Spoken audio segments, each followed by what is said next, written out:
আমাদের গত সপ্তাহে এই কর্মসূচি হওয়ার কথা ছিল, কিন্তু আবহাওয়া দুর্যোগের কারণে গত সপ্তাহে সেটা করা যায়নি। আরজি করে ঘটনার দাবিতে, বিচারের দাবিতে আজকে রাস্তায় নামা। আপনারা জানেন গত প্রায় 20 দিনের ওপর হয়ে গেল আরজি করে ঘটনায় এখনো পর্যন্ত দোষীরা গ্রেপ্তার হয়নি, এবং একের পর এক সংবাদ মাধ্যমের সূত্রে আমরা দেখতে পাচ্ছি যে গোটা পুলিশি হস্তক্ষেপে, রাজ্য সরকারের হস্তক্ষেপে যেভাবে প্রমাণ লোপাট করা হয়েছে সেটা অত্যন্ত দুর্ভাগ্যজনক। এবং আমরা বুঝতে পারছি যে এই ঘটনাটা নিছক একটা খুন বা ধর্ষণের ঘটনা নয়, এর পেছনে হাসপাতালের গভীর কোনো চক্রান্ত রয়েছে, বিভিন্ন দুর্নীতির কথা সামনে আসছে। এবং সত্যি কথা বলতে কি, হাসপাতালের যে এত বড় মাপের সিন্ডিকেট রাজ সেখানে কেউ বলছেন অঙ্গ পাচার হতো, কেউ বলছেন হাসপাতালে বর্জ্য পদার্থ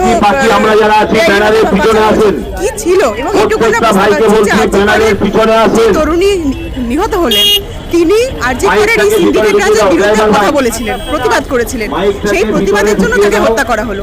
আরজি করের হাসপাতাল দুর্নীতির তিনি প্রথম শহীদ। এখন আমরা তার বিচারের দাবিতে লড়াই আছি। আমরা শুধু নয়, পশ্চিমবঙ্গের প্রত্যেকটা প্রান্তে, সারা পৃথিবীর বিভিন্ন প্রান্তে মানুষ রাস্তায় নামছে, আমরাও সেই লড়াইয়ের অংশ।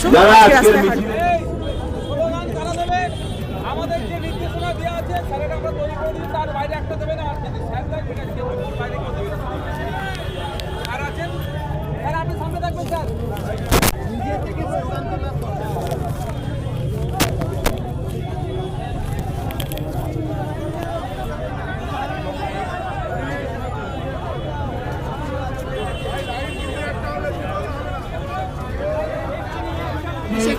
বলছেন যে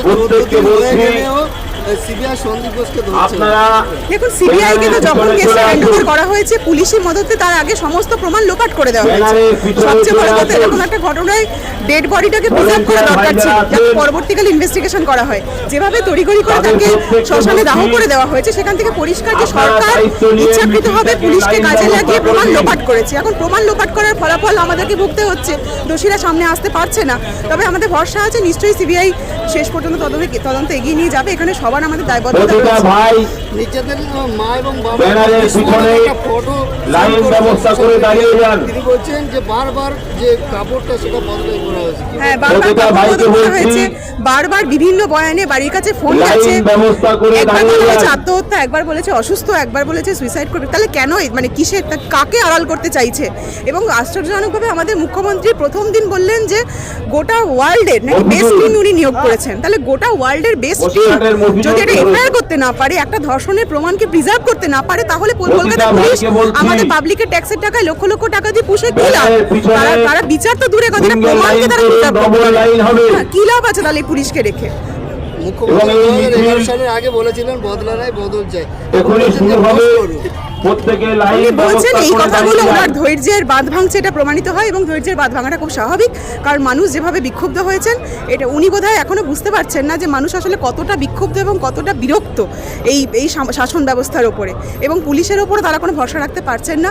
এখন উনি ফোঁস করা বলুন কি অন্য কোনো ভাষায় বলুন না কেন, ওনার ধৈর্যের বাঁধ ভাঙছে, এটা স্পষ্ট। তবে এটুকু বলে রাখবো, পশ্চিমবঙ্গের মানুষেরও কিন্তু ধৈর্যের বাঁধ ভাঙছে। আপনারা 26-এর জন্য কতটা প্রস্তুতি আছে? আমরা 26-এর জন্য প্রস্তুতি যেমন নিচ্ছি, আমাদের এই লড়াই আন্দোলনের মধ্য দিয়ে সাধারণ মানুষের যে অধিকারগুলো রয়েছে তাদের বিচারের দাবিতে সেইখানে পথ চলার মধ্য দিয়ে 26-এর প্রস্তুতি হবে। ধন্যবাদ।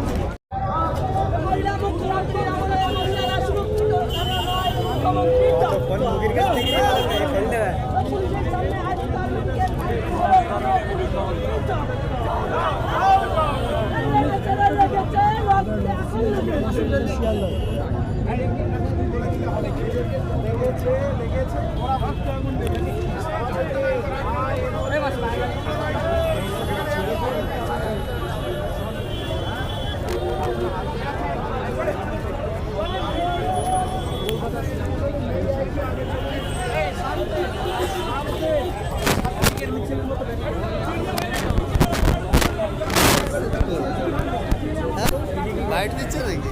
না না, গোলাপ করছে সরাতে, হ্যাঁ গোলাপ করছে না এই খবর আছে।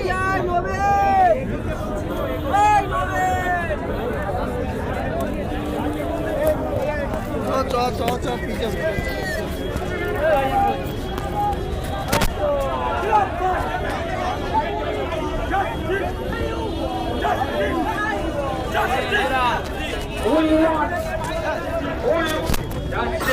তোমার আমার এই বাংলায়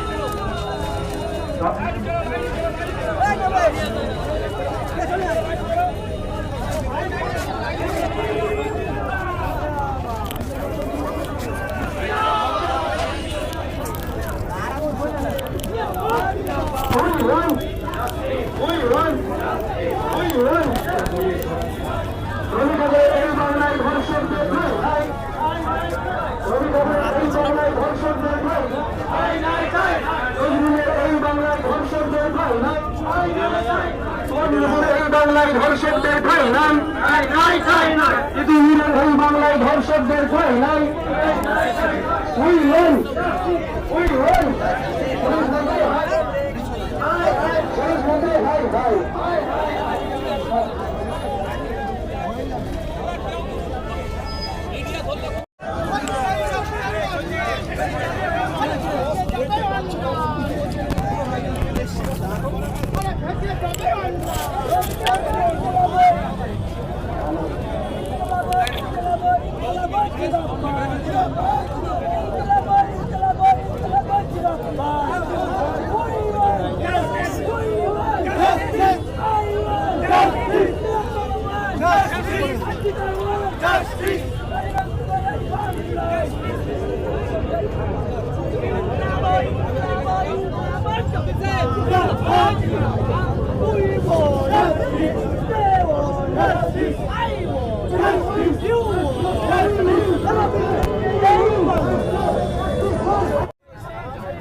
লাইট দিচ্ছে নাকি?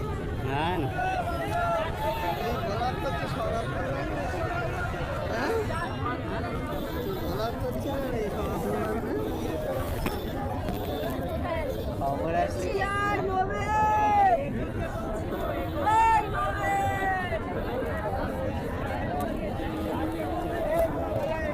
চ চ চ চ পিছন